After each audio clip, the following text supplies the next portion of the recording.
السلام علیکم ورحمۃ اللہ وبرکاتہ۔ محترم دوستوں، بہت سارے سوالات آپ لوگوں کے ہیں، انشاءاللہ آج کی مجلس میں ان کے جوابات دینے کی کوشش کریں گے۔ سب سے پہلا سوال عبدالعلیم نے کیا ہے، کہتے ہیں کہ کیا جو ناپا کپڑا ہوتا ہے جس کے اوپر میل کچل باقی ہے، یعنی ڈسٹ باقی ہے، نجاست اور ناپاکی جو ہوتی ہے، جیسے بلڈ ہے، خون ہے، پیشاب ہے، یہ تمام چیزیں نکل گئی، لیکن جو کپڑے کے اوپر ڈسٹ باقی ہے، گندگی میل کچل باقی ہے، اگر یہ باقی ہے تو ہمارا کپڑا پاک ہوا ہے یا نہیں، اس کے بارے میں بتلائیں۔ دیکھیے عبدالعلیم بھائی، جب آپ نے کپڑے کو اچھی طرح دھو دیا ہے، شرعی اصولوں کے مطابق 3 مرتبہ دھو دیا، نجاست تھی، نجاست کو آپ نے ختم کر دیا ہے، تو آپ کا کپڑا وہ پاک ہو چکا ہے۔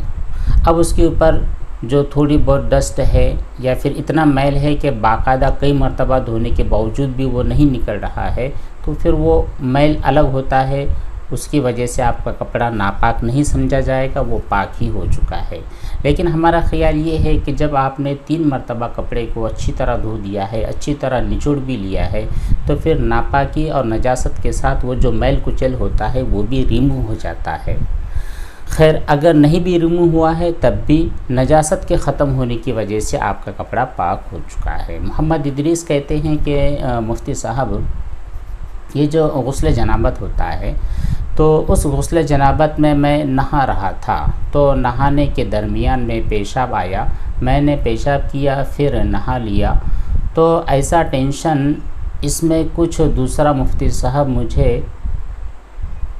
دیکھیے ادریس بھائی، یہ اس قسم کے جو سوالات ہوتے ہیں کہ غسل کرنے کے دوران آپ کا پیشاب نکل گیا ہے، پھر اس کے بعد آپ نے غسل کو کنٹینیو کیا ہے، پھر آپ کو ٹینشن ہو رہا ہے کہ آپ کا غسل صحیح ہوا ہے نہیں ہوا ہے، اس قسم کے جو ٹینشن والی باتیں ہوتی ہے، تو آپ پہلے ہی سے ان باتوں کے اوپر فل اسٹاپ لگا دیں۔ اس کا طریقہ ایسا ہوتا ہے کہ اگر آپ کو ایسی پرابلم بار بار ہو رہی ہے اور آپ فیس کر رہے ہیں کہ جب بھی آپ غسل کرنے کے لیے جاتے ہیں تو پھر پانی کے ٹھنڈے یا گرم ہونے کی وجہ سے آپ کا پیشاب نکل جاتا ہے، تو یہاں پر آپ دماغ لگائیں۔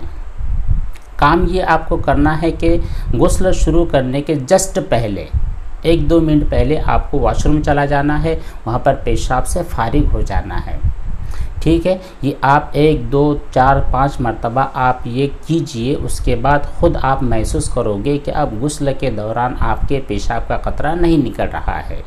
ٹھیک ہے۔ ایک کام آپ کو یہ کرنا ہے۔ دوسرا کام یہ ہے کہ ان کیس اگر ایسا ہو جاتا ہے کہ غسل کے جسٹ پہلے پیشاب کرنے کے باوجود بھی غسل کے دوران پیشاب کا قطرہ نکل رہا ہے تو نکلنے دیجئے، ٹھیک ہے۔ نکل گیا، آپ وہاں پر پانی کو بہا دیجئے، پانی کے بہنے کی وجہ سے آپ کی باڈی کے اوپر جو پیشاب کا قطرہ ہے وہ ختم ہو جائے گا، آپ کی باڈی بھی پاک ہو جائے گی، اور پھر جتنی چیزیں ہیں وہ سب کے سب پاک ہی سمجھی جائیں گی۔ لیکن اگر آپ اس میں ٹینشن کو تلاش کرتے رہو گے تو یہ ٹینشن آپ کو جینے نہیں دیں گے، یہ بات اچھی طرح سمجھ لیں۔ واصف جی کہتے ہیں کہ مفتی صاحب، ایک ویڈیو میں نے دیکھا کہ وہ کہتے ہیں کہ جو بچے ہوتے ہیں وہ بھگوان کا روپ ہوتے ہیں، تو میں نے اس لفظ پر غصہ کیا، یعنی منہ سے کچھ بولا نہیں، بس غصہ کیا ہے۔ دیکھیے، یہ جو کہا جاتا ہے کہ بچے بھگوان کے روپ ہوتے ہیں، اور اس طرح کے بہت سارے فقرے ہوتے ہیں، جملے ہوتے ہیں جو کہ کفریہ اور شرکیہ عقائد پر مبنی ہوتے ہیں، تو ان کے اوپر آپ کو عقیدہ نہیں رکھنا ہے۔ آپ نے جو غصہ کیا ہے بہت اچھی بات ہے، آپ نے زبان سے کچھ کہا ہو یا صرف غصہ کیا ہو یا دل میں برا سمجھا ہو تو کوئی مسئلہ نہیں ہے۔ باقی جو آپ نے نیچے ٹینشن والی باتیں لکھی ہے تو اس سوال سے کوئی مطلب نہیں ہے۔ آپ نے غصہ کیا، آپ کا مسئلہ ختم ہو چکا ہے۔ اب پھر واقعتاً بچے بھگوان کا روپ ہوتے ہیں نہیں ہوتے ہیں، تو یہ شریعت میں تو اس کا کوئی تصور ہی نہیں ہے۔ بچے ہو، بڑے ہو، بوڑھے ہو، یہ سب کے سب اللہ تعالیٰ کی مخلوقات ہے، کوئی کسی کا اوتار نہیں ہوتا ہے، یہ ہمارا اور تمام مسلمانوں کا عقیدہ ہوتا ہے۔ آپ نے جو سو غلط سمجھا ہے یہ غلط ہی ہے، باقی اس کو رہنے دیں۔ عظیم بھائی کہتے ہیں کہ مفتی صاحب، میں نے آپ سے پہلے سوال کیا تھا۔ جی، آپ نے کافی سوالات کیے ہیں اور ہمارے بہت سارے دوستوں نے 10 15 کمنٹس کیے ہیں، ان کے سوالوں کے جوابات نہیں جا رہے ہیں، اس کے بہت ساری وجوہات ہیں۔ پہلی وجہ یہ ہے کہ آپ کے جو سوالات ہیں یہ اتنے لمبے اور اتنے بڑے ہوتے ہیں کہ ان کے پڑھنے اور سمجھنے کے لیے اتنا وقت ہی نہیں مل پاتا ہے۔ تو آپ کی جو کیوریز ہوتی ہے، آپ کی جو پرابلمس ہوتی ہے، یہ شارٹ میں اور بالکل آسان الفاظ کے اندر لکھے۔ میں دیکھتا ہوں کہ بہت سارے سوالات آپ لوگوں کے ہوتے ہیں، وہ آپ جو ٹائپ کرتے ہیں، الفاظ جو لکھتے ہیں، وہ خود پڑھنے نہیں آتے ہیں، سمجھ میں نہیں آتے ہیں۔ جب آپ کے سوالات سمجھ میں نہیں آتے ہیں تو جوابات ہم کیسے دے سکتے ہیں؟ تو یہ دو باتوں کا خیال کریں۔ پہلی بات تو یہ کہ بالکل شارٹ کے اندر یہ مسئلہ ہے، یہ صحیح ہے غلط ہے، بس اتنا، پوری A to Z تفصیل لکھنے کی بالکل ضرورت نہیں ہے۔ دوسری چیز کا یہ خیال کرنا ہے کہ جب آپ ٹائپ کرتے ہیں تو بالکل صحیح ٹائپ کیا کریں تاکہ ہم کو ایک نظر میں ہی سمجھ میں آئے اور آپ کے سوالوں کے جوابات فوراً دیے جا سکے۔ تو ان دونوں باتوں کا آپ خیال کریں۔ تو آپ نے بھی بہت سارے سوالات کیے اور ہمارے بہت سارے دوسرے لوگوں نے بھی سوالات کیے ہیں۔ ان لوگوں کے سوالوں کے جوابات دینے میں جو ڈیلے ہو رہا ہے، بہت ساری وجوہات میں سے ایک وجہ یہ بھی ہے کہ میں دیکھ رہا ہوں کہ سوال ہے لیکن پڑھنے کے لیے اتنا موقع ہی نہیں ہے۔ اتنا لمبا سوال، 2 پیج بھر کر کے سوال ہے اور اس کے اندر اسپیلنگ بھی کچھ خاص نہیں ہے، سمجھنے کے لیے ہی باقاعدہ اس کو 10-15 منٹ تک دیکھنا پڑے گا، تو مسئلہ حل نہیں ہو پائے گا دوستوں۔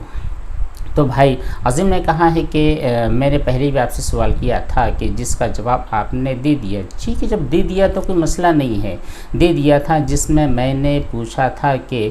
حسبی ربی۔ اب دیکھیے آپ نے پہلے کیا ہوا، پھر ہم نے کیا جواب دیا، پھر اس کے بعد کیا نکلا، یہ تمام باتیں بتلانے کی قطعاً ضرورت نہیں ہے۔ بس ابھی کیا مسئلہ آپ کے ساتھ پیش آ رہا ہے، یہ بالکل شارٹ کے اندر لکھ کر کے بھیجے۔ جیسے ہی ہماری نظر پڑے گی، اگر ویڈیو بنانے کا موقع نہیں ہے تو فوراً جواب دینے کی کوشش کریں گے، اور اگر فوراً جواب نہیں دے پا رہے ہیں تو جیسے ہی نیکسٹ ویڈیو ہوتا ہے انشاءاللہ اس کے اندر آپ کے سوالوں کے جوابات ضرور آ جائیں گے۔ اب اس کے اندر آپ کا جو واقعتاً جو سوال ہے، یہ کون سا سوال ہے، یہ مجھ کو بھی سمجھ میں نہیں آ رہا ہے۔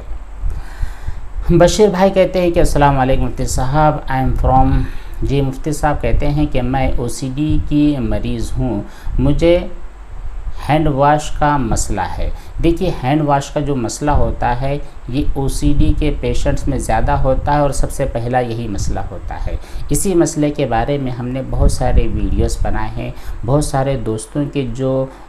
کمنٹس تھے ان کمنٹس کے جوابات بھی دیے ہیں۔ آپ ان تمام ویڈیوز کو اچھی طرح دیکھ لیں، انشاءاللہ آپ کا مسئلہ حل ہو جائے گا۔ دوسری چیز یہ ہے کہ دیکھیے یہ جو پرابلمز ہے، اس پرابلم سے لڑنے کی طاقت ہر ایک انسان کے پاس ہوتی ہے، اسے وہ اپنی طاقت کو یوز کرنا ہوتا ہے،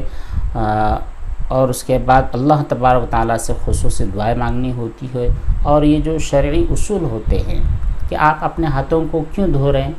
مگر میرے ہاتھ پر ڈسٹ ہے، گندگی ہے، ناپاکی ہے تو دھونا ہے، اگر نہیں ہے تو پھر دھونے کا کوئی مسئلہ نہیں۔ اب اپنے ہاتھوں کو کیوں دھو رہے ہیں، جی مجھ کو کھانا کھانا ہے اور کھانے سے پہلے ہاتھوں کا دھونا سنت ہے، یہاں پر ٹھیک ہے۔ پھر اس کے بعد آگے چلتے ہیں کہ آپ اپنے ہاتھوں کو کیوں دھو رہے ہیں، بھائی میں وضو کر رہا ہوں اور وضو کرنے کے اندر فرض ہے اپنے ہاتھوں کا دھونا، اس لیے میں دھو رہا ہوں۔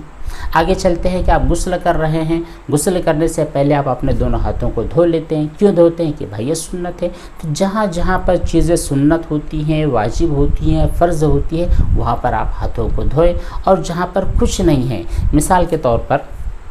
آپ اپنے سیٹ اپ پر بیٹھے ہوئے ہیں، آپ کچھ کام کر رہے ہیں، کچھ ٹائپ کر رہے ہیں، کچھ لکھ رہے ہیں، تو ایسی صورت کے اندر آپ کا جو پورا ٹیبل ہے اور آپ کے جو ڈیسک ٹاپ ہے، آپ کے کی بورڈ ہے، ماؤس ہے، ایسے بالکل کلین ہے، صاف ستھرے ہیں، ان کے اوپر نہ ڈسٹ ہے، نہ نجاست ہے، نہ ناپاکی ہے، پھر بھی آپ یہاں سے اٹھنے کے بعد باہر جاتے ہیں اور آپ ہاتھوں کو دھوتے واپس آتے ہیں، تو یہ ایک نان سینس والی چیز ہوتی ہے۔ یہاں پر کچھ چیز ہے ہی نہیں جو میرے ہاتھوں کو لگ سکے، نہ کوئی جراثیم ہے اور نہ کوئی اور دوسری چیز، پھر بھی میں دھو رہا ہوں، تو یہ شیطانی دھوکہ ہے، یہ نفس کا دھوکہ ہے، یہ بری چیز ہے جس کا شریعت کی طرف سے کوئی حکم نہیں ہے۔ تو جہاں پر شریعت کا حکم ہوتا ہے اس کو ہم فالو کریں، جہاں پر شریعت کا حکم نہیں ہوتا ہے ہم چھوڑ دیں، انشاءاللہ آپ کے ہاتھ دھونے کی جو OCD ہے یہ دھیرے دھیرے ختم ہو جائے گی۔ اور بہت ساری دعائیں اور وظیفے بھی ہم نے ان ویڈیو میں بتلا رکھے ہیں، آپ اگر انہیں دیکھ لیں گے، سمجھ لیں گے، تو انشاءاللہ ان وظائف کا ورد کرنے کی وجہ سے بھی اس بات کے اوپر بہت زیادہ کنٹرول ہو جائے گا۔ وسیم شیخ کہتے ہیں کہ مفتی صاحب میں غسل کر رہا ہوں،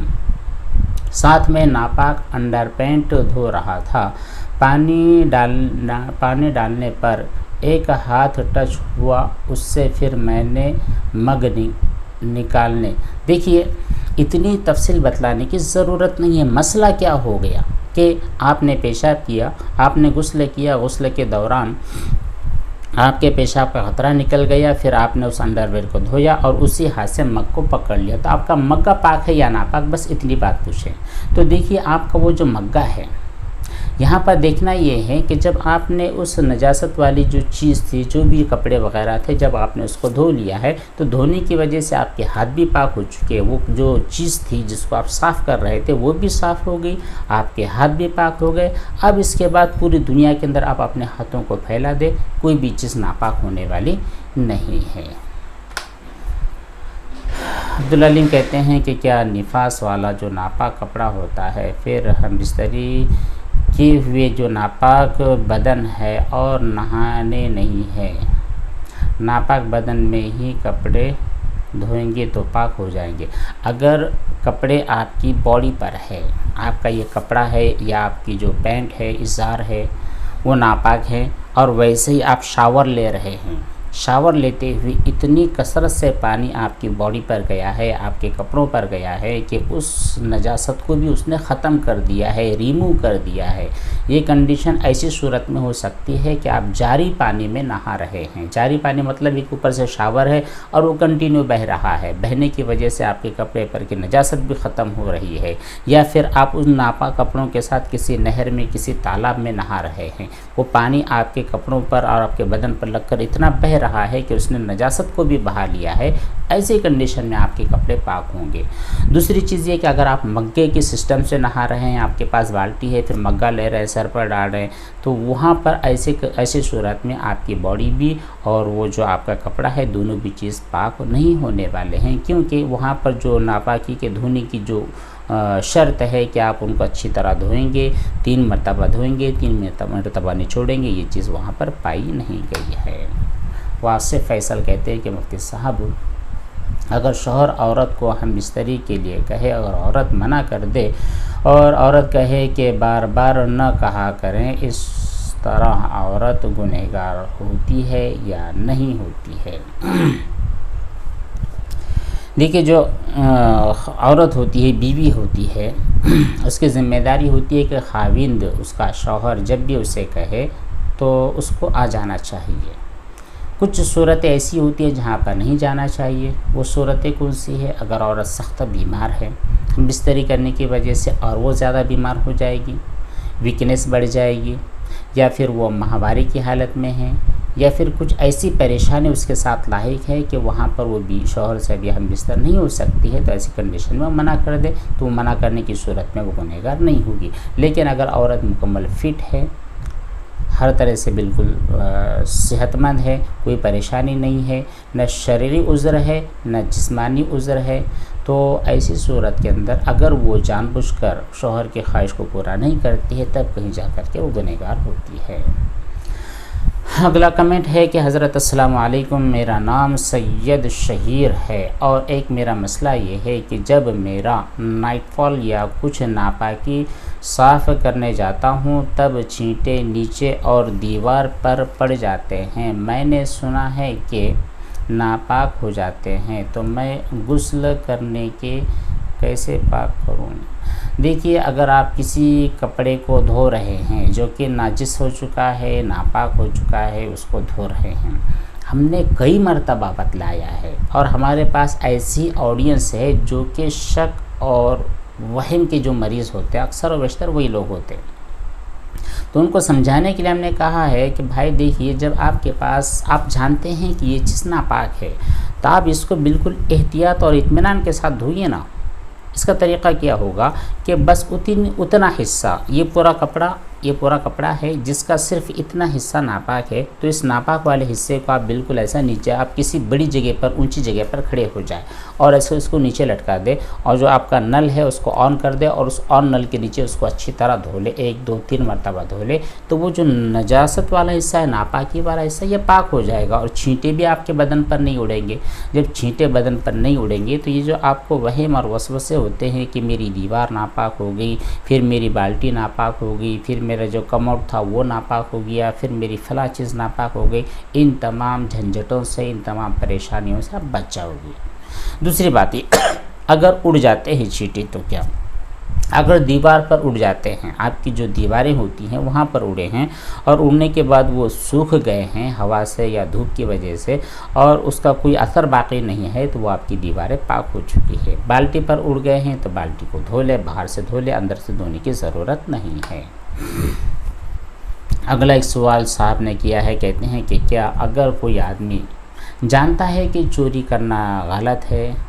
لیکن پھر بھی وہ اس نیت سے چوری کرتا ہے کہ وہ بعد میں کفارہ ادا کر دے گا، تو کیا ایسی نیت کے ساتھ چوری کرنا جائز ہے؟ پہلی چیز تو یہ ہے کہ چوری کا کوئی کفارہ نہیں ہوتا ہے۔ چوری کا حکم یہ ہوتا ہے کہ اگر کسی آدمی نے غلطی سے کوئی چوری کر لی ہے تو وہ چوری کا مال اس کے مالک کو واپس کر دیں،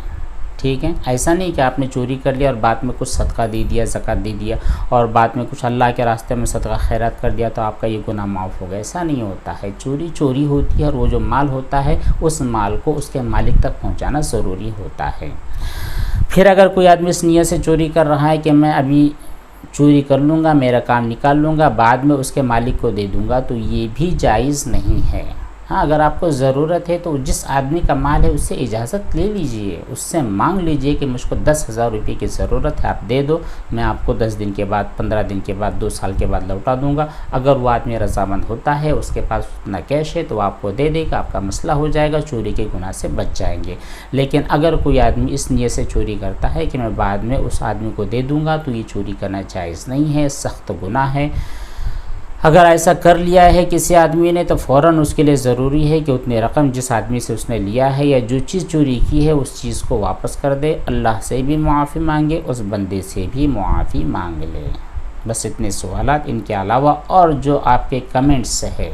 تو ان کمنٹس کے جوابات ضرور دیں گے، لیکن یاد رکھیں 2 چیزوں کا خیال رکھیں۔ ایک تو آپ کے جو سوالات ہوتے ہیں صرف مین جو پوائنٹس ہوتے ہیں انہی کو نوٹ کریں، بالکل شارٹ میں سوالات لکھیں۔ دوسری چیز ہے کہ اپنے نام بھی لکھیں۔ تیسری چیز یہ ہے کہ آپ کی جو اسپیلنگس ہوتی ہے ان کو بالکل صحیح سے لکھیں، تاکہ جیسے ہی ہماری نظر پڑے ایک نظر کے اندر آپ کی بات اچھی طرح سمجھ میں آ جائے اور آپ کے جوابات بھی صحیح معنوں میں صحیح اعتبار سے دیے جا سکے۔ السلام علیکم ورحمۃ اللہ وبرکاتہ۔